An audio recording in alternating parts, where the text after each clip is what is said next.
Allah, Allah, Allah, Allah, Allah, Allah, Allah. Zaman nak kuila.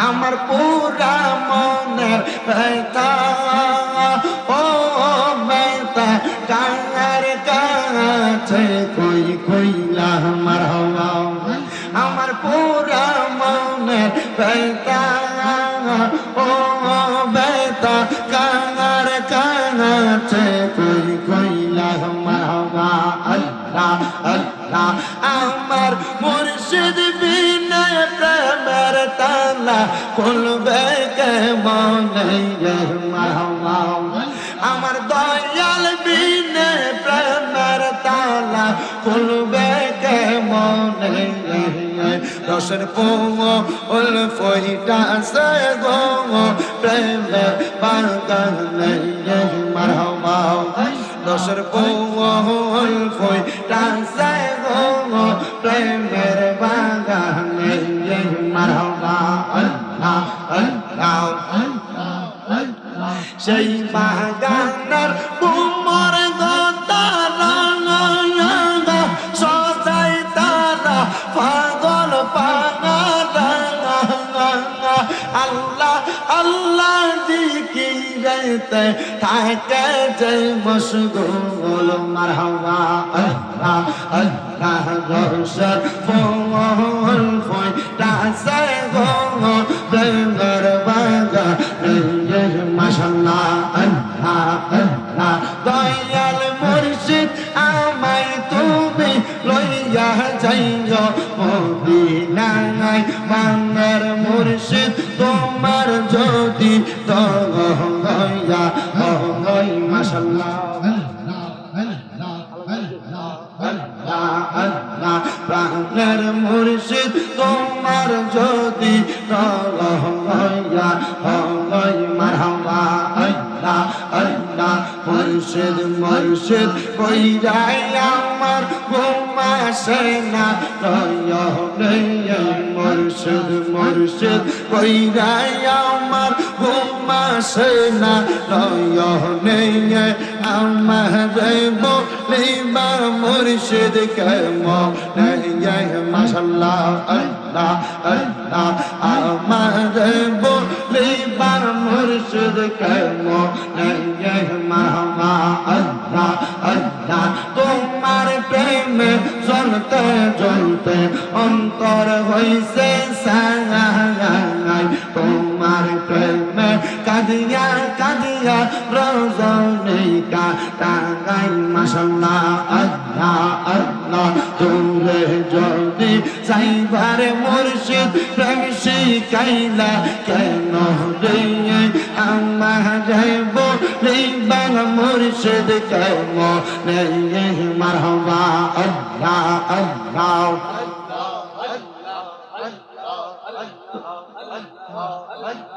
আল্লাহ আল্লাহ আল্লাহ আল্লাহ পাতায় জাম পাতায় কত পানি জরে সেই বিদায়ের গোসল দিব বড়ই পাতার জলে মারহাবা আল্লাহ আল্লাহ আতর গোলাপ সুরমা চন্দন সিজাই দিব ও প্রাণের খুশবা হাসি রে তুমি ধীরে ধীরে ফিরে ফিরে চালা আইয়ো রে মারহাবা আল্লাহ আল্লাহ আমার বিয়া সাথী আমি চারজনা দেখি গিয়ে আন্দার ঘরে নামাই দিয়া দিব আমায় ফাঁকি মারহাবা আল্লাহ আল্লাহ ওই কবরে নূরের নবী আগাই বোরে ও প্রাণের মুর্শিদ তুমি ধীরে ধীরে ফিরে ফিরে চালা আইয়ো রে মারহাবা আল্লাহ আল্লাহ লাল বল নীল বল কত রঙের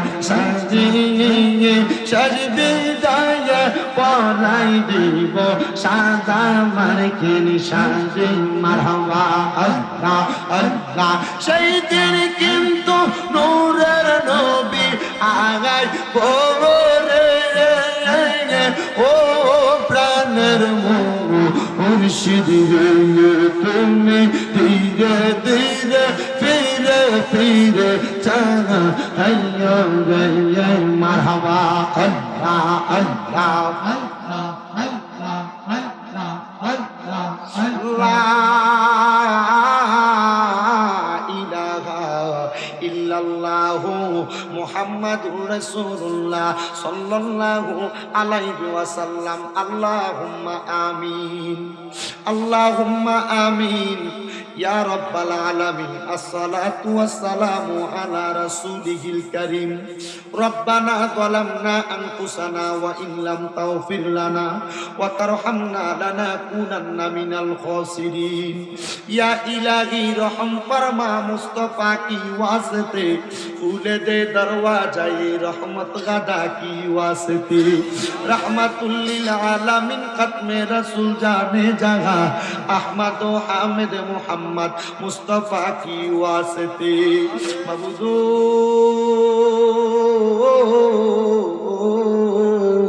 ও দয়াল আল্লাহ আপনি কি আসমানে না জমিনে না পাহাড়ে না দরিয়ায় এ গত জীবনে আপনার কত তালাশ করলাম সন্ধান পাইলাম না আল্লাহ বহু সন্ধানের পরে এই কুমিল্লা জেলার অন্তর্গত বরুড়া থানাধীন ফুসবাস কাদিরিয়া গাউসিয়া দরগা শরীফের মহান আহলে বাইতের স্মরণে 18তম বাৎসরিক কুরুশ শরীফের মধ্যে আমার সঙ্গে আল্লাহ এই এলাকার আলেম সমাজ বিশেষ করে তালিবুল ইলম ছাত্ররা উস্তাদুল সাথে যারা আল্লাহ কতগুলা দাড়ি পাকা মুরব্বী বাবারা যুবক নওজোয়ান ভাইয়েরা তুমি আল্লাহর পাক দরবারে গুনাহ মাফের আশায় দুইটা হাত বাড়াইছে এই মজলিসে তারা তারা মুনাজাতের মধ্যে হাত বাড়াই আল্লাহ সবার মাঝে আমি সবচাইতে বেশি গুনাহগার আমি সবচাইতে বেশি সিয়াকার আমি সবচাইতে বেশি বদকার আমার জীবনের গুনার দিকে তাকাইলে আমার কাছে বড় ভয় লাগে রে আল্লাহ না জানি এই গুনার কারণে কোন দিন আদ্রাইলের কঠিন থাবায় ধরা পড়া যায় আমার জীবনের গুনাহ যদি এই এলাকার মানুষ দেখতো আমার দূর দূর করে এলাকা থেকে তাড়াইয়া দিত আল্লাহ গুনাহগুলা তুমি গোপন রাখছো আল্লাহ গোপনে গোপনে আমরার গুনাহগুলা তুমি মাফ কইরা দাও এরে আমার এই খুশবাস এবং আশেপাশে এলাকার মা বোনেরা গো কি গো মা মাইকের আওয়াজ তোমাদের কানে যায়নি গো মা রাত্র গভীর হয়ে গেছে গো মা মুনাজাত হইতেছে আমার আল্লাহর দরবারে দুইটা হাত বাড়াও গো মা আমাদের বিশ্বাস আছে গো মা আমার আল্লাহ একটা হাতও খালি ফিরাইয়া দিবে না মারা গো তোমরা তো এই এলাকার নাইরি না গো মা আমার আল্লাহ তাআলার বান্দি হইয়া দুনিয়ার জমিনে সুন্দর লাল শাড়ি পইরা বধূ বেশে এলাকার মধ্যে আসছো গো মা একদিন সাদা মার্কিন কাপড় পরা বিদায় হইয়া যাইবা তোমরার মতো কত মা বোনেরা জানি গো অন্ধকার কয়বরে মুর্দা লাশ হইয়া শুইয়া রইছে আজকের মুনাজাত তার আর নসিবে হইছে না মারা গো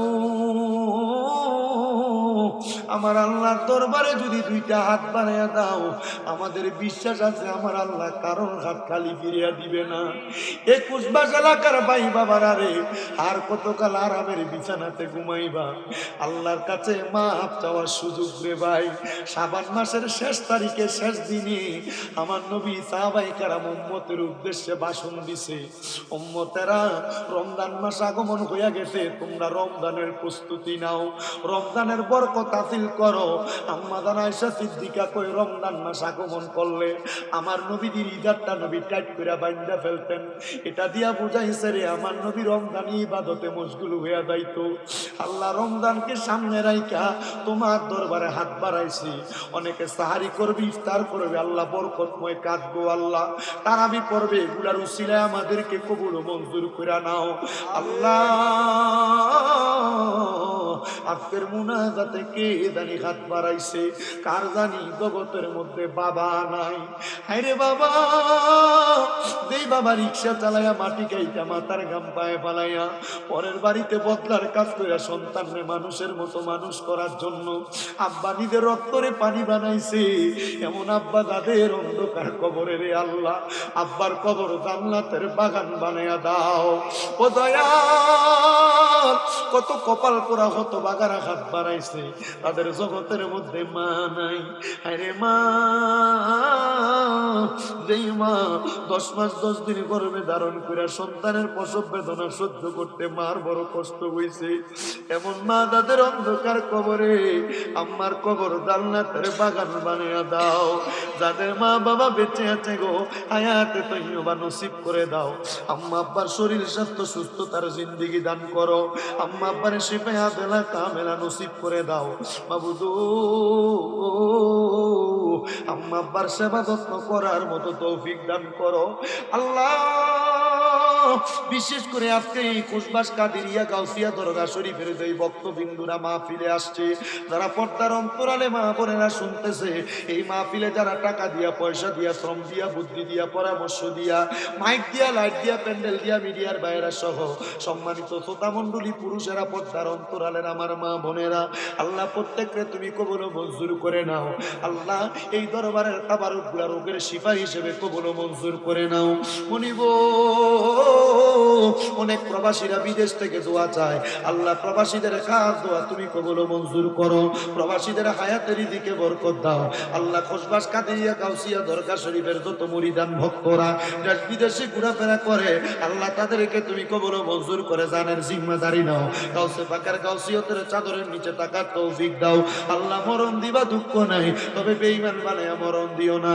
মরণের আগে নবীদের নূরানি চেহারা মুবারক দেখতে দেখতে আখিরি জবানে মধুর কালেমা পড়ায়া দিয়েন, লা ইলাহা ইল্লাল্লাহু মুহাম্মাদুর রাসূলুল্লাহ সাল্লাল্লাহু আলাইহি ওয়াসাল্লাম। যখন আমার সন্তানের মায়ের করে খাবার বন্ধ করে দিয়েছি, তখন আমি আল্লাহ তাআলার কাছে আমার নবীজির উপর দরুদ শরীফ আদায় করে দোয়া করেছি, ওগো আল্লাহ, আপনার হাবিবে কি প্রিয় নবীর দুরূদের উসিলায় আমার সন্তানটাকে আপনি ছাড়ানোর ব্যবস্থা করে দেন। উনি বলেন, মুনাজাত শেষ করার আগে আমি শুনতে পাইলাম আমার ঘরের দরজার মধ্যে কে জানি সালাম দেয়, আসসালামু আলাইকুম ওয়া রাহমাতুল্লাহ। আমি সালামের জবাব দিয়া দরজা খুলে দেখি আমার দুরূদ শরীফ পড়ে দোয়া করার বরকতে আল্লাহ তাআলা গায়েবী ভাবে আমার সন্তানকে আমার ঘরের দরজার সামনে হাজির করে দিছে। একমাত্র দুরূদ শরীফের বরকত। বলেন কিসের বরকত? দুরূদ শরীফের বরকত। আরেকটা ছোট্ট ঘটনা বলি, একটু শুনবেন মনোযোগ দিয়া। আমি চেষ্টা করি ওয়াকিয়ার মাধ্যমে মানুষকে সামান্য সামান্য করে বোঝানোর জন্য।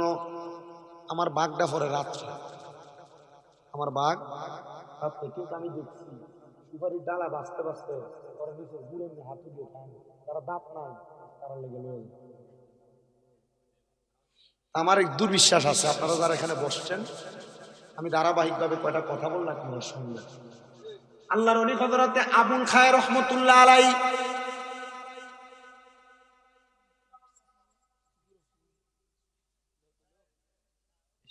বাবা তোমার ইকু এখানে, তোমার ইকু এখানে।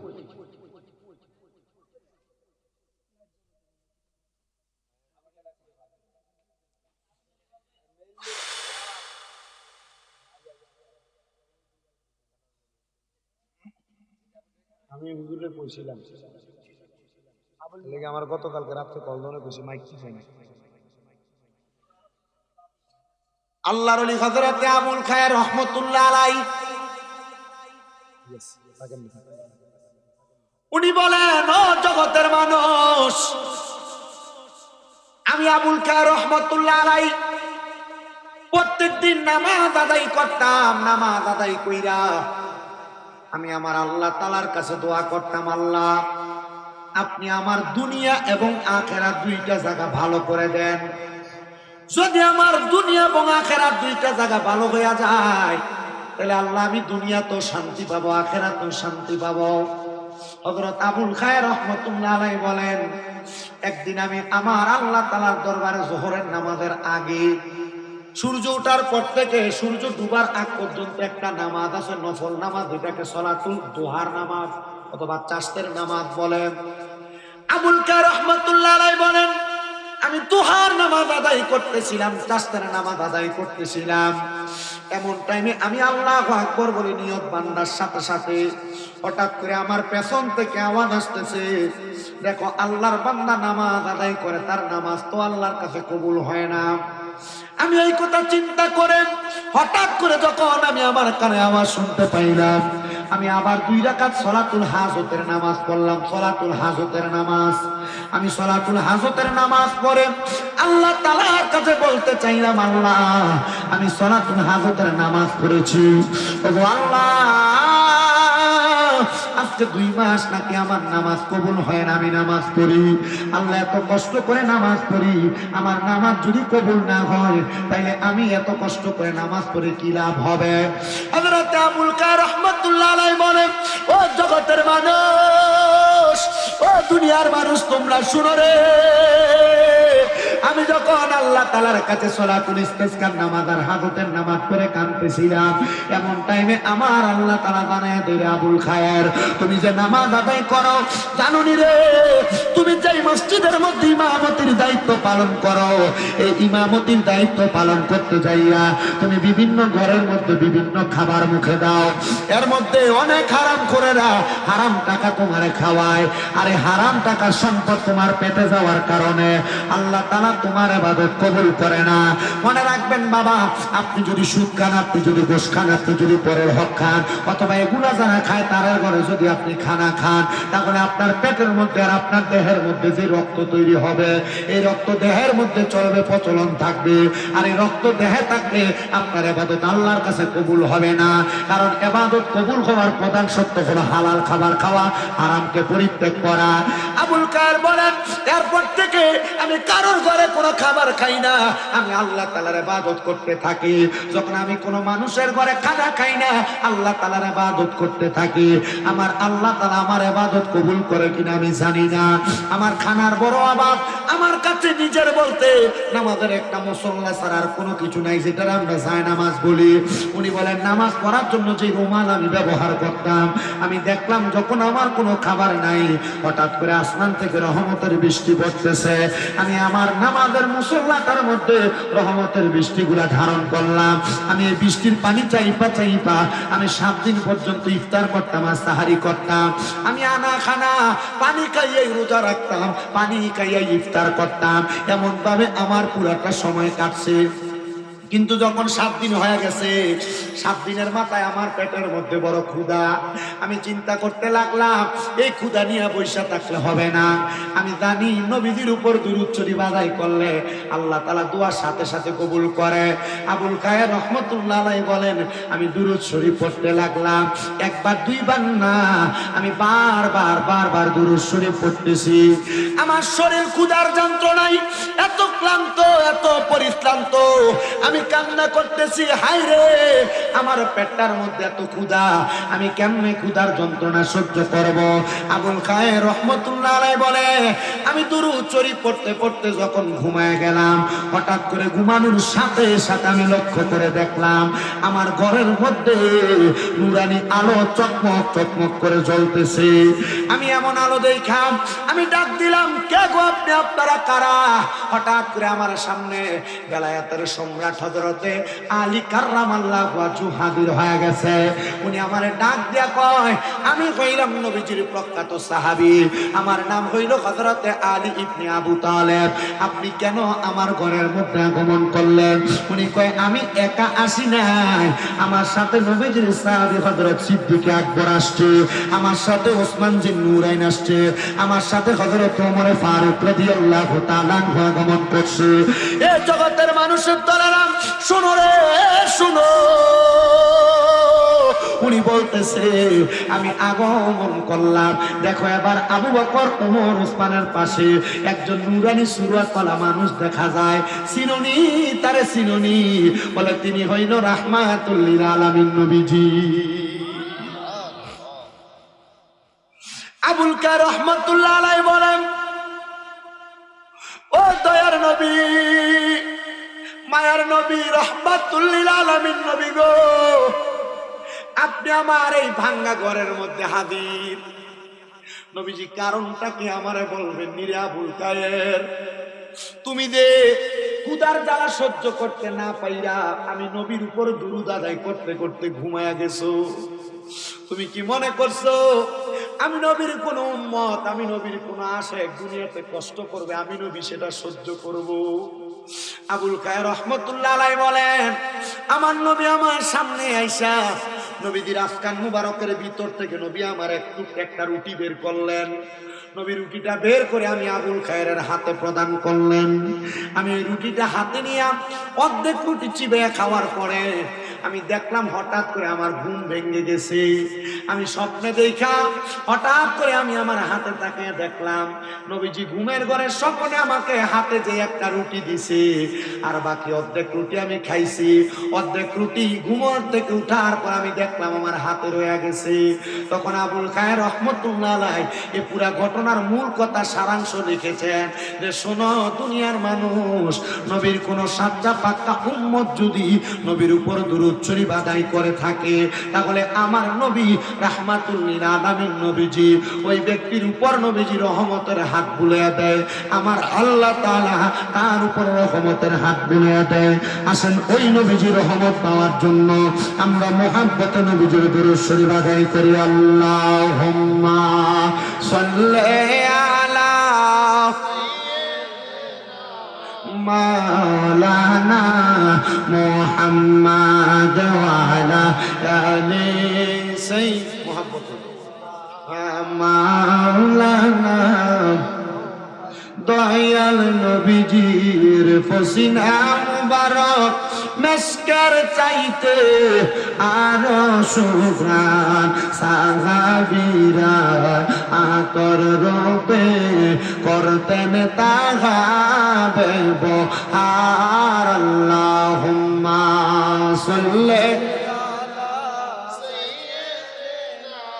মাওলানা মুহাম্মদ ওয়া আলা আলি সাইয়্যিদিনা মাওলানা মাদ লা ইলাহা লা কালেমা লা ইলাহা লা জোর লা ইলাহা হাসবি রব্বি জাল্লাল্লাহ পরের মাফি কলবি গায়রুল্লাহ নূরে মুহাম্মদ সাল্লাল্লাহ পরের লা ইলাহা ইল্লাল্লাহ লা ইলাহা লা ইলাহা হরে অনেক দূরে মদিনা আমরা কেমনে যাব জানি না।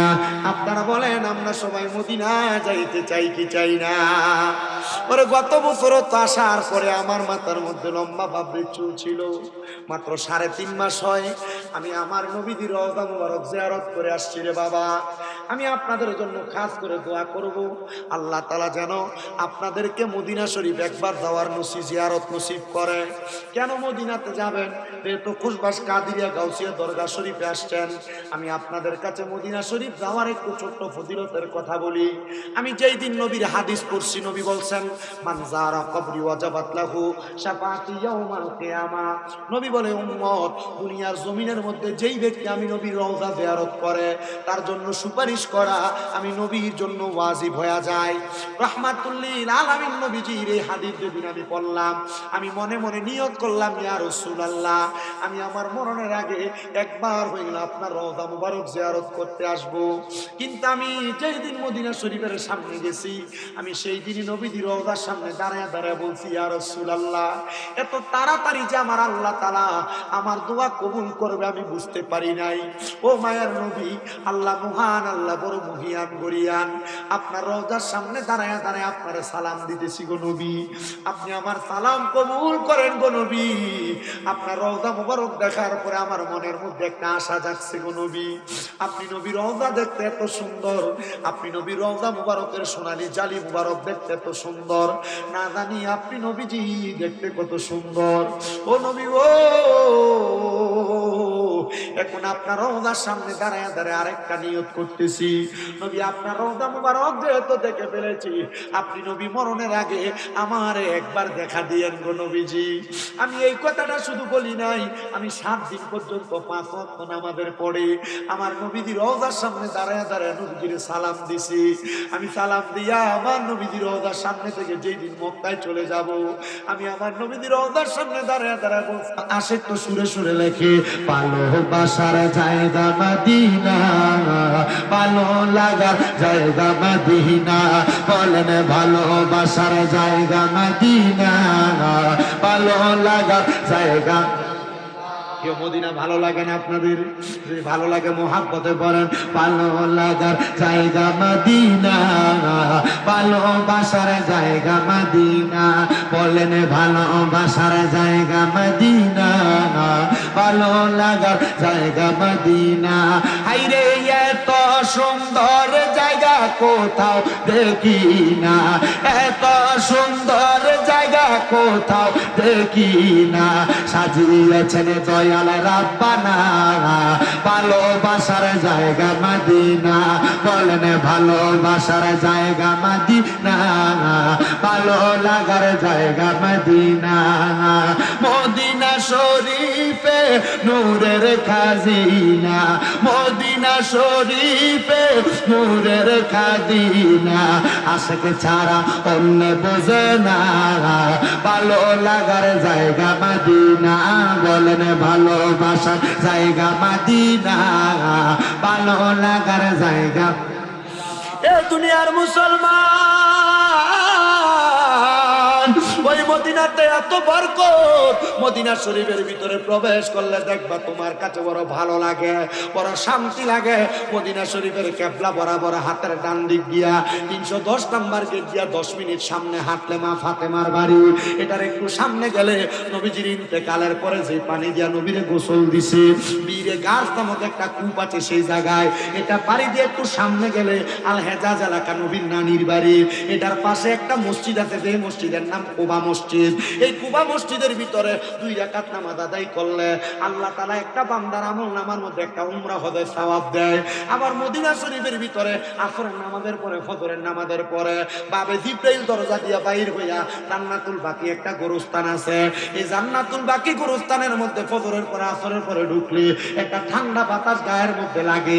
আল্লাহর কসম, এই বাতাস গায়ে লাগলে আপনার ঘুম চলে যাবে, আপনার শরীর প্রশান্ত হবে। এবার বলেন, যেই মক্কা যে মদিনাতে এত বরকত পাওয়া যায়, আমরা সবাই ওই মক্কা মদিনা যাইতে চাই কি চাই না?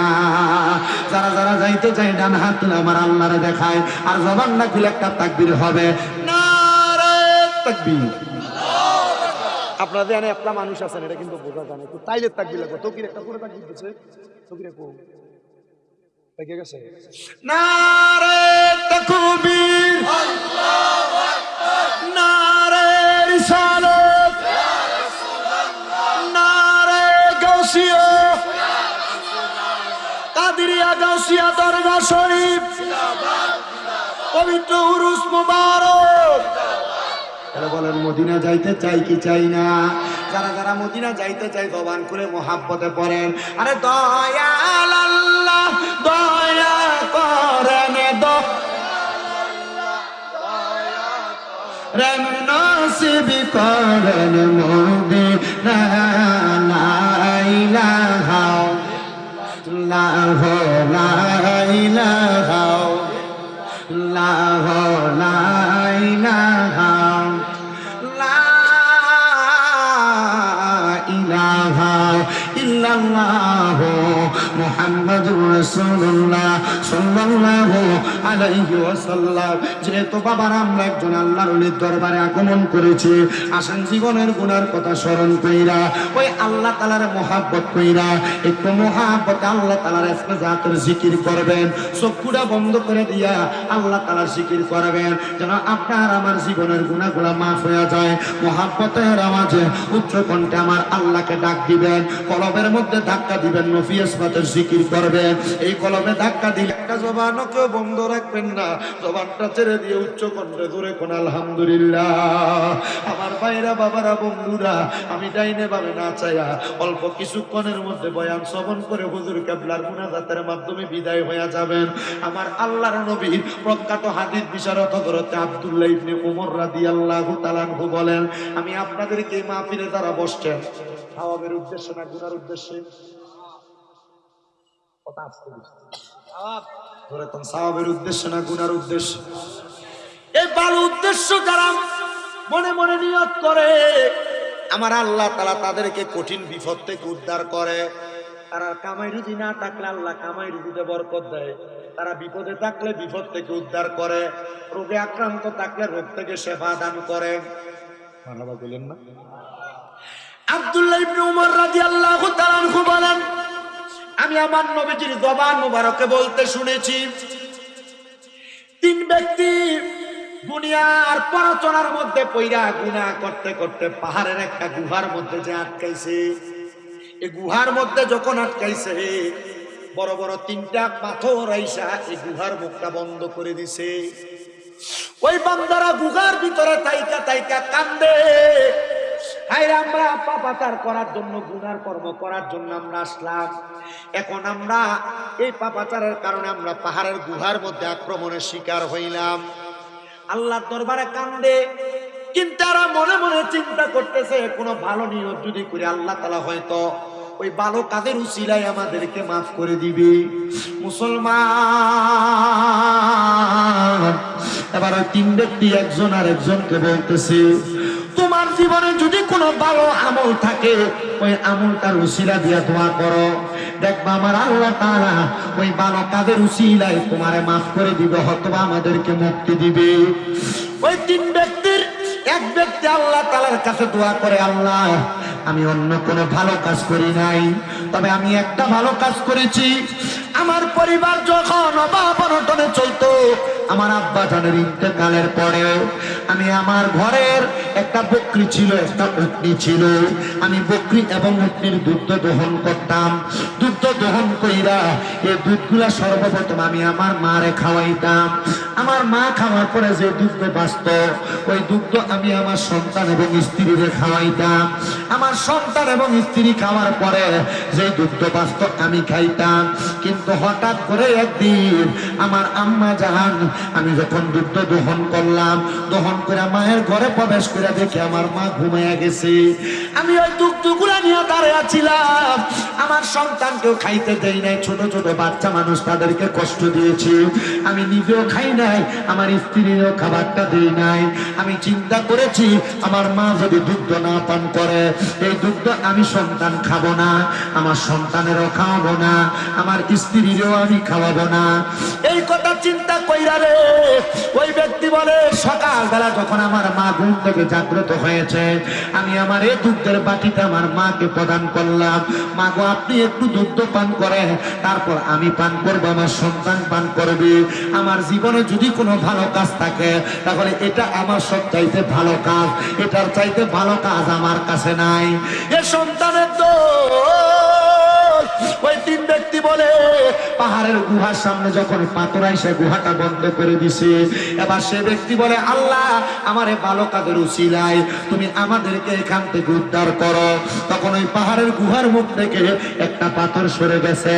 এবার আরেকজন বলে, তোমার কোনো ভালো আমল আসেনি, তুমি ওই ভালো আমলটার উসিলা দিয়া দোয়া করো, দেখবা আমার আল্লাহ তাআলা তোমারে ভালো আমলের উসিলায় তোমার এখান থেকে উদ্ধার করবে।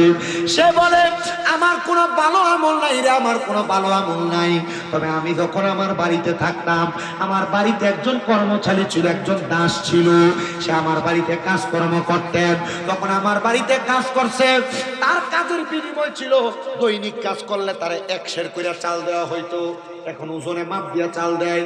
আগে সেরে মাইপা চাল দিত, সেরে। আমার বাড়িতে যখন সে একদিন কাজ করত, আমি তার 1 সের চাল দিতাম। সে আমার বাড়িতে 1 মাস পর্যন্ত কাজ করেছে।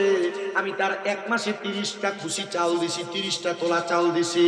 কিন্তু সে আমারে বলছে, বাদশা আপনার বাড়িতে যে আমি কর্ম করি, যে চাল আপনি আমার দিছেন, এই চালগুলা আমার বাড়িতে আমি নিলে খাওয়ার মতো লোক নাই, বা সেগুলো আপনি আপনার কাছে আমানত রাখেন। আমি তার চালগুলা আমানত রাখলাম। আমি দেখলাম সে আমার কাছে অনেক দিন পর্যন্ত চালগুলা নিতে আসে না, চালগুলার মধ্যে কেরি পোকা ধরে। আমি যখন দেখলাম চালগুলা নষ্ট হয়ে যাবে, আমি চালগুলা বাজারে বিক্রি করে দিছি। বিক্রি করে তার চাউলের টাকা দিয়ে আমি একটা ছাগল ক্রয় করছি। ছাগলটা ক্রয় কইরা আমি ছাগলটা পালতে পালতে অনেকগুলা ছাগল হয়েছে। এই ছাগলগুলা লালন পালন করার পরে দেখলাম এই ছাগল দিয়ে হবে না, এগুলো অনেকগুলা। আমি ছাগলগুলা বাজারে বিক্রি করে আমি একটা গরু কিনছি। গরু কেনার পর অনেকগুলা গরু হয়েছে। আমি একটা রাখাল রাখছি, সুন্দর একটা খামার বানাইছি। এই গরুগুলা আমি লালন পালন করাইছি রাখাল দিয়া। হঠাৎ করে ওই ব্যক্তি আমার বাড়িতে এসে আমার কাছে বলে, ও বাদশা, আপনার কাছে যে আমার কাজের বিনিময়ে চালগুলা ছিল, আপনি আমার চালগুলা ফেরত দেন। আমি তার উত্তর দিয়েছিলাম, এদের বড় একটা তুমি গোয়ালঘর দেখতে পাও, এই গোয়ালঘরের মধ্যে যে গরুগুলো আছে সব তুমি নিয়ে যাও।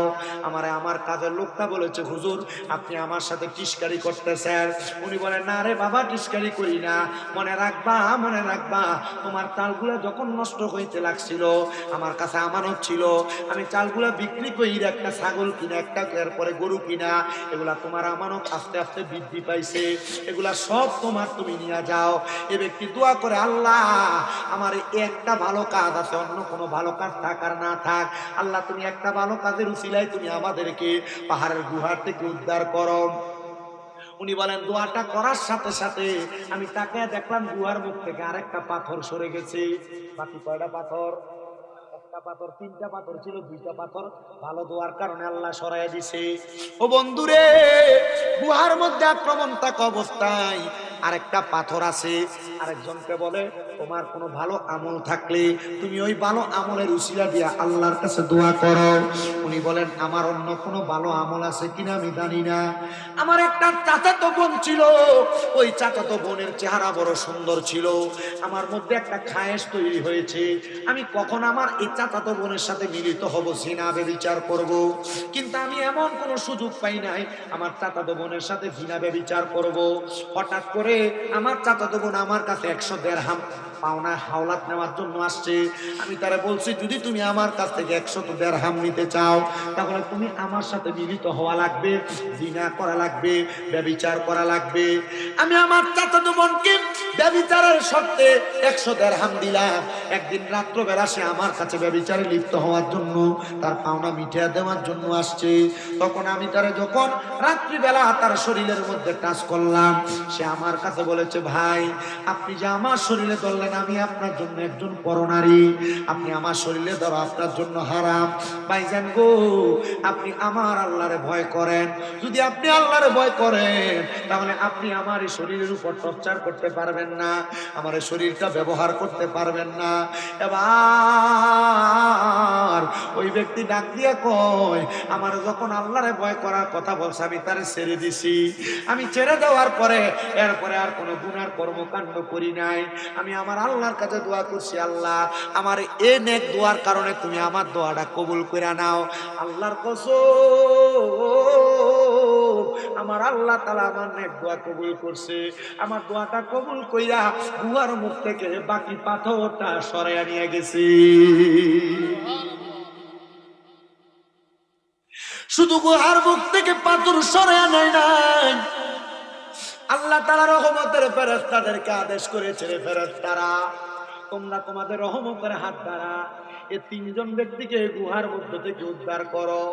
মুসলমান, ভালো ভালো নেক কাজের উসিলা দিয়ে আল্লাহর কাছে দোয়া করলে আল্লাহ দোয়া কবুল করে। আজকে যে কষ্ট করে আপনারা বসে রইলেন, আমার সঙ্গে দু একটা কথা শুনতেছেন। আপনারা জানেননি এখন রাত গভীর হয়ে গেছে, রাত এখন বাজে 1:50। আমি মাইক ধরছি যে 1 ঘন্টা 16 মিনিটের মতো হয়ে যায়।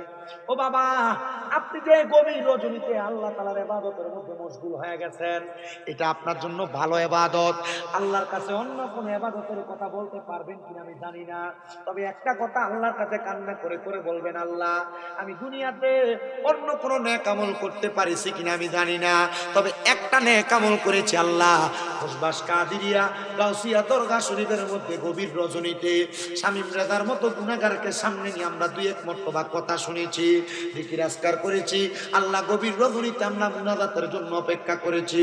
আপনারা বলেন গভীর রাতের দোয়া আমার আল্লাহ চাইলে কবুল করতে পারে কি পারে না?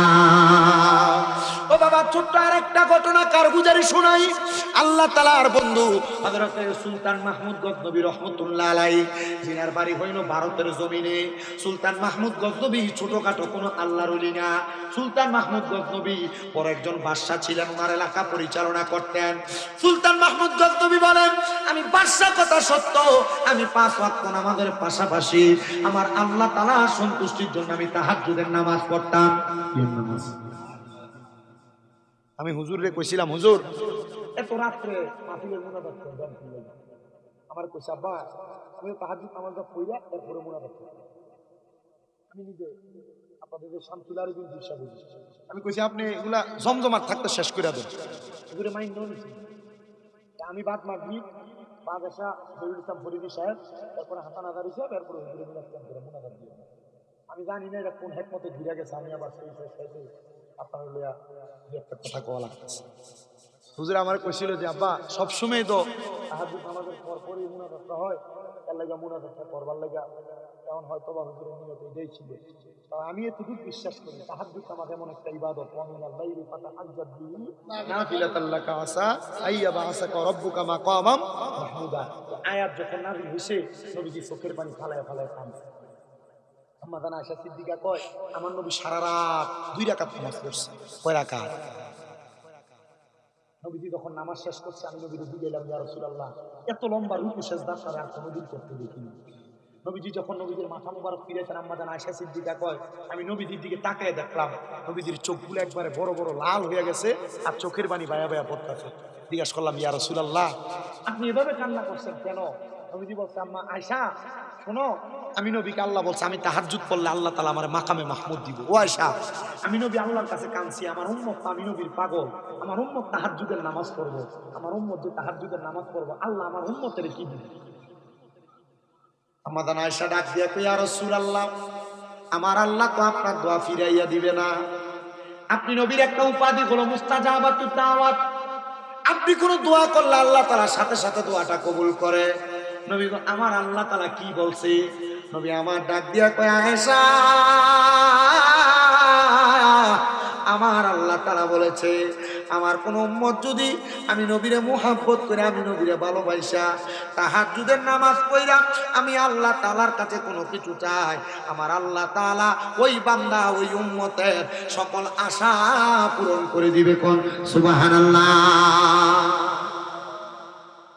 আমি তো পরে চিন্তা করছি হুজুর একা পড়ে আইসা আপনার লয়ে মুনাজাত দেয়, যদি সম্ভব হইতো আপনারা নিয়ে তাহাজ্জুদটা পড়তো।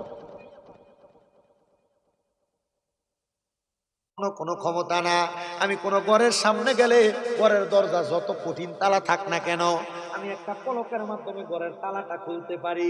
3 নাম্বার ব্যক্তির দিকে তোমার ক্ষমতা কি? বলে আমার ক্ষমতা হইল ঘরে প্রবেশ কইরা এই ঘরের ভিতরে কোন জায়গায় স্বর্ণমণি মুক্তা জহরত আছে আমি নাকের ঘ্রাণটা টান দিলে বলতে পারি কোথায় কি আছে। আর 4 নাম্বারটার দিকে তোমার ক্ষমতা কি? উনি ডাক দিয়া কয় আমার ক্ষমতা হইল আমি রাত্রবেলা তারে দেখি, দিন হইলে তারে চিনি। 4 জন কয় আপনি তো একা একা চুরি করতে আসছেন, আচ্ছা চলেন একা চুরি না কইয়া আমরা আজকে একসাথে চুরি করি, তবে আমরা 60 জনের তো 60টা ক্ষমতা আমরা সমান ভাগ নিব। আপনার কি ক্ষমতা আছে কোন? আপনার ক্ষমতার বলে আমরা আপনারও সমান ভাগ দিব। উনি ডাক দিয়া কয় আমার ক্ষমতা হলো আমি যদি ডান দিকে তাকাই তাহলে জেল হাজত না হয়ে যায়, আমি যদি বাম দিকে তাকাই তাহলে ফাঁসির আসামি মাপ পাওয়া যায়। তারা কয় যদি বাচ্চার বাড়িতে যারা তাহলে তো হয় বেল হইব বা ফাঁসি হইব। আপনি ডাইন দিকে চাইলে যেহেতু বেল হাজত মাপ, বাম দিকে চাইলে যেহেতু ফাঁসির আসামি মাপ, তাহলে চলেন আপনি আমাদের সাথে, আপনিও সমান বাদ পাবেন। যা চুরি করবো বাদশার বাড়িতে আমরা চুরি করি। প্রবেশ করছে বাদশার বাড়িতে, এমন টাইমে কুকুর ঘেউ ঘেউ করে ডাকতেছে। বাদশাই নিজে বলতেছে, এ কুকুরের ভাষা বুঝনেওয়ালা তুমি বলো। কুকুরটা ঘেউ ঘেউ করে কি বলছে? কইতেছে কুকুরের বাসা তো বড় ডেঞ্জারাস। বলে কি বলে? বলে কুকুর বলতেছে তার বাড়ি তারে লইয়া নাকি চুরি করতে যায়। দেখছেন নি তারে লইয়া চুরি করতে যায়, আমরা 5 জনই তো চোর। আসলে কি 5 জন চোর? কুকুরের কথা সত্য না মিথ্যা? মনে রাখবেন, মানুষ বেঈমানি করবে। একটা কুকুরকে যদি আপনি খাবার খাওয়ান একদিন, এই কুকুর কোনোদিন আপনার সঙ্গে বেঈমানি করবে না। বলে হুজুর মানুষের দাম কি এত কম না? আল্লাহ দেখেছে ইন্নাল ইনসানা লাফি খুসর, সকল মানুষ ক্ষতিগ্রস্ত। কেমনে ক্ষতিগ্রস্ত? যারা নিজের বুঝতে পরের ক্ষতি করে, মানুষের সম্পদ নষ্ট করে, এই মানুষগুলা থেকে বড় সাবধান, বড় সাবধান, বড় সাবধান। আপনি কখনো দুনিয়া জমিনে মানুষ চিনতে ভুল করেন না। আর মনে রাখবেন, আপনার বন্ধু হোক, ভাই হোক, এলাকার মানুষ হোক, এই মানুষের সাথে মানুষের সম্পর্ক নষ্ট হয় 1 নাম্বার প্রধান কারণ হলো বর্তমানে টাকা লেনদেন করা। আপনি যদি কাউরে টাকা হাওলাত দেন, দেখবেন তার সাথে আপনার সম্পর্ক নষ্ট। বলে হুজুর হাওলাত দিলে নষ্ট না, যদি টাকা চাইতে যায় তখনই তার মুখটা বেজার হয়ে যায়। আমি আমার জীবনে যত মানুষের সাথে বন্ধুত্ব হয়েছে, সম্পর্ক নষ্ট হয়েছে, দূরত্ব তৈরি হয়েছে, আমি দেখছি হয় তারে আমি টাকা হাওলাত দিছি, তার কাছে চাইতে গেছি, তার সাথে আমার সম্পর্ক ঠিক নাই। মনে রাখবেন, দুনিয়াতে যা করেন আর না করেন, দান সৎকার করবেন, মানুষকে টাকা হাওলাত দিতে বড় সাবধান। বালা সম্পর্ক নষ্ট হয়ে যাবে। বালা সম্পর্ক কথা কই না, বালা সম্পর্ক নষ্ট হয়ে যাবে। এজন্য টাকা সাবধান হাওলাত দিতে। কেউ যদি টাকা হাওলাত চায়, প্রথমে তারে কবেন তুই 100 টাকা খাইয়া যা, হাওলাতের দরকার নেই। ঠিক আছে? এবার প্রবেশ করছেন, যেই ব্যক্তি তালা খুলতে পারে সাথে সাথে তালা খুলে ফেলতেন।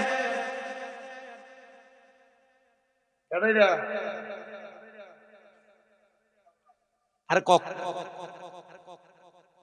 আমার কষ্ট হইতেছে, কষ্ট হইতেছে। এবার গরু গোশত দিয়ে যাচ্ছে না, মারহাবা কন্যা। গত বছর আমার কাছে যে ভালো লাগছে, আমি এই এত রাখছি আমার কাছে চালের বস্তা থেকে আপনারা দিয়ে লাইছে। মারহাবা কন্যা বেটা, আপনাদের কপাল ভালো, আল্লাহ কবুল করুক। জোরে কোন আমি ওয়াজটা কি যেটা দূর সেটা শেষ করতাম না, তাহলে মাইকে ডাক দিল হুজুরাইয়া হবে। ওয়াজটা দূর সেটা শেষ করতাম। এটা মুহাব্বতে তাহলে দুরূদ শরীফ পড়েন, আল্লাহুম্মা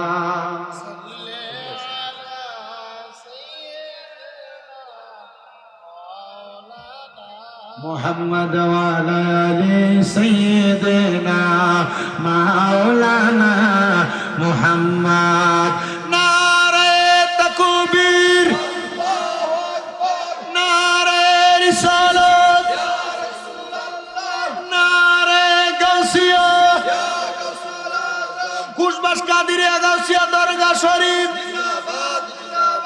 18তম বার্ষিক উরুস মুবারক। হযরতুল আল্লামা শামসুল আরিফিন খুশবাসী হুজুর কেবলার আগমন, এই মাহফিলের পক্ষ থেকে সবাই করে কোন মারহাবা। হুজুর যেহেতু চলে আসছেন, দোয়া হয়ে যাবে। আমি কি এখনই শেষ করে লাইতাম না আপনি করতেন? বুঝলেন, আমি একটা ওয়াজ ধরছি, এটা শেষ করতাম। বেটা কইছি যে ওয়াজ এটা বলে শেষ করতাম। আপনারা আসেন তো ইনশাল্লাহ?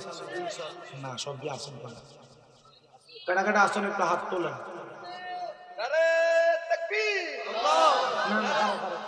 তাকবীরের নমুনা তো নাই, দূরে দূরে তাকবীর দেন, দূরে দূরে তাকবীর দেন। নারে তাকবীর, নারে রিসালাত, ইয়া রাসূলুল্লাহ, নারে গাউসিয়া, ইয়া রাসূলুল্লাহ, কুরবান বারবার শরীফ জিন্দাবাদ। আরে একটি বাসায় দুইটি পাখি, কত যে আনন্দে থাকি গো মুর্শিদ, এখন তুমি কোথায় আমি কোথায় কাউকে কেউ আর দেখি না আগে, জানি না তুমি এমন করে ছেড়ে যাইবা মুর্শিদ আগে, জানি না তোমার আত্মাতে মিশাইয়া কইতাম কত মনের কথা গো। এখন কার কাছে কই মনের কথা, কেউ নাই আমার আপনা মুর্শিদ, কার কাছে কই মনের কথা, কেউ নাই আমার আপনা আগে, জানি না তুমি এমন করে ছেড়ে যাইবা মুর্শিদ আগে, জানি না। এ দুনিয়ার মুসলমান রে, ওই চার চোরের মধ্যে সবাই যখন ঘরে প্রবেশ করে সব মালামাল নিয়ে নিছে, এবার এমন টাইমে চারদিকে ফজরের আযান হয়ে গেছে। বাদশা সুলতান মাহমুদ গজনবী কয় তারা সব মালগুলা নিয়ে একটা ঘরে যখন ঢুকছে, আমি চিন্তা করলাম আজকে তাহাজ্জুদ নামাজ পড়তে পারি না সুরের কারণে, আমি আজকে তাহাজ্জুদ নামাজ ছেড়ে দিছি, তাইলে ফজরের নামাজ তো ছাড়া যাবে না। আমি ঘরের দরজাটা লাগায়া তাদেরকে ঘরের মধ্যে আটকায়া আমি এবার ফজরের নামাজ পড়তে দাঁড়াইলাম। পুরো এলাকার মধ্যে খবর দিলাম, এই এলাকার মানুষ শোনো, আমি বাদশা সুলতান মাহমুদের বাড়িতে চুরি করার জন্য চোর আসছে, আজকে তাদের বিচার কার্য পরিচালনা করা হবে। পুরো এলাকার মানুষ হাজির হয়ে গেছে। বাদশা সুলতান মাহমুদ চেয়ারের মধ্যে বসছেন আর আসামিদেরকে কাঠগড়ায় দাঁড় করাইছেন। সকল মানুষ কয় বাদশার বাড়িতে চুরি করতে আসছে, কোন চোর রে, আসুন আমরা তার একটু তাকিয়ে দেখি। এবার চোরটারে দেখতে যখন আসছে, একজনের মধ্যে চারজনের মধ্যে তিনজন চোখের পানি ফালায়া ফালায়া কান্দে, একটা মুসকি মুসকি আসে। বুঝতে পারবেন কোন আসছে? ওই যেটা রাতকে যেটারে দেখে দিনে এটারে চিনি। সবাই অবাক হয়ে গেছে, কিরে সবাই কাঁদতেছে, তুমি কেন হাসো? সে ডাক দিয়ে কই হুজুর, আমি হাসার কারণ হইল আপনি কেমনি কামনা করলেন, রাত্রবেলা এক লগে আমরা চুরি করতে ঢুকলাম, হুজুর এক লগের সঙ্গী হইয়া আপনি আমরা ফাঁসির কাছে দুলাইবেন, বিচার করবার লাগে আসছেন। হুজুর মায়া নাই, এক লগে থাকার কারণে ডাইনে একবার বামে একবার টাকার না। হুজুর কয় তাকাইছি ডাইনে বামে। হুজুর আপনার কথা মোতাবেক আমরা ফাঁসিও মাপ, দেল হাজতও মাপ। হুজুর ডাক দিয়া কয় শুনো রে, গতকালকে রাত্রবেলা তোমাদের সাথে আমরা সময় দেওয়ার কারণে, আমি সময় দেওয়ার কারণে আমি বাদশা তোমাদের দেল হাজত মাফ করলাম, তোমাদের ফাঁসি মাফ করলাম, তোমরা এখন থেকে এখান থেকে যাইতে পারো। তারা এবার চারজন মিলা আল্লাহ তাআলার কুদরতি কদমে সেজদা দিতে কাঠ করার মধ্যে, তারা সেজদার মধ্যে যায় কান্দে আর ডাক দিয়ে আল্লাহ, দুনিয়ার একজন বাদশা যদি দুনিয়ার জমিনে আমাদেরকে এক রাত্র তার সাথে থাকার কারণে সে আমাদের ফাঁসিও মাফ করতে পারে, দেল হাজত মাফ করতে পারে। আল্লাহ তুমি তো বাদশারও বাদশা, আল্লাহ আমরা যদি তোমারে আমরা রাত্রবেলা সময় দিতাম, তাইলে তুমি তো আমাদের বাকি জীবনের সব গুনাহ মাফ করে দিতা। আল্লাহ আমরা ভুল করেছি, এখন থেকে আর চুরি করব না, আমরা তওবা করেছি, আর গুনার কাম করব না। বাবারে আজকের জান্নাতের বাগানে বৈশা, এখন বাস কাদিরিয়া গাউসিয়া দরগা শরীফের মাহফিলে বৈশা যদি তুমি তওবা করো, আল্লাহ আর কোনো গুনার কাম করতাম না। আপনারা বলেন আজকের মাহফিলের উসিলায় আল্লাহ চাইলে আমাদেরকে মাফ করতে পারে কি পারে না? বাদশা তাদের কান্না দেখে মনে মায়া লাগছে। মায়া লাগার পর বাদশা কয় তোমরা চারজন কোথায় যাইবা? বলে হুজুর থাকার জায়গা নাই, যাওয়ার জায়গা নাই, হুজুর আপনার বাড়িতে আমাদেরকে কোনো কর্মে যুক্ত করতে পারেন। বাদশা কয় ঠিক আছে, আমার রাজপ্রাসাদ পরিষ্কারের দায়িত্ব তোমাদেরকে প্রদান করলাম। তারা চারজন দিনের বেলা রাজপ্রাসাদ পরিষ্কার করে, পরিচ্ছন্নতার কর্ম করে, কিন্তু রাত্রবেলা তারা আমার আল্লাহ তাআলার ইবাদত করে। 7 দিন পরে সুলতান মাহমুদ গজনবীর আল্লাহ তাআলা ঘুমের ঘরে আওয়াজ দেয়, এরে সুলতান মাহমুদ গজনবী তুই কি কাম করলি রে? আমি আল্লাহ তাআলার চারজন কুতুব ব্যক্তিরে তোর বাড়ির কামের লোক বানিয়ে রাখলি। সুলতান মাহমুদ গজনবী কয় আমি হতাশাগ্রস্ত হয়ে গেলাম, আল্লাহর কুতুবরা নাকি আমার বাড়িতে কামের লোক, আমার বাড়িতে কাজকর্ম করে। সুলতান মাহমুদ গজনবী কয় আমি আবার মুরাকাবা করলাম, মুরাকাবা। ও আব্বা পিসাব হুজুরের হাত ধরে তো অনেকে মুরিদ হইছ, মুরাকাবাটা কেমনে করে এখনো শিখতে পারো নাই? আব্বা এই মুরিদ দিয়া কি করবা?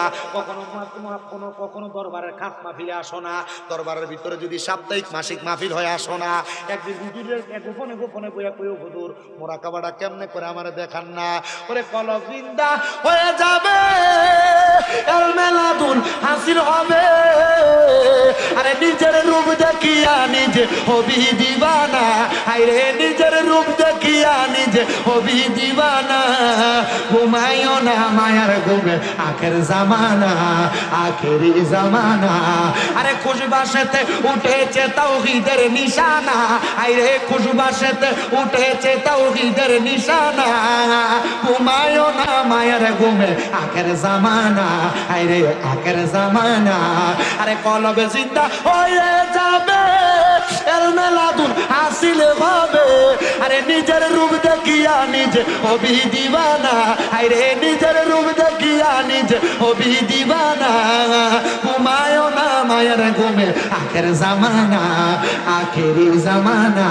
জবান খুলে ধরে ধরে কন্যা ইয়া বলি আল্লাহ। উনি ডাক দিয়ে আমি মুরাকাবা করলাম, আল্লাহ কোন চারজন কুতুব আমার বাড়িতে কাজ করে। এবার মুরাকাবার মধ্যে আমি হঠাৎ করে দেখলাম যে চারজন আমার বাড়িতে চুরি করতে আসছে। এক সপ্তাহের ইবাদতে আল্লাহ তাআলার কুতুব হয়ে গেছে তারা চারজন। আমি তাদের চারজনকে ডাকায়া ডাক দিয়ে বললাম আপনারা আমার বাড়িতে আর কাজ করা লাগবে না।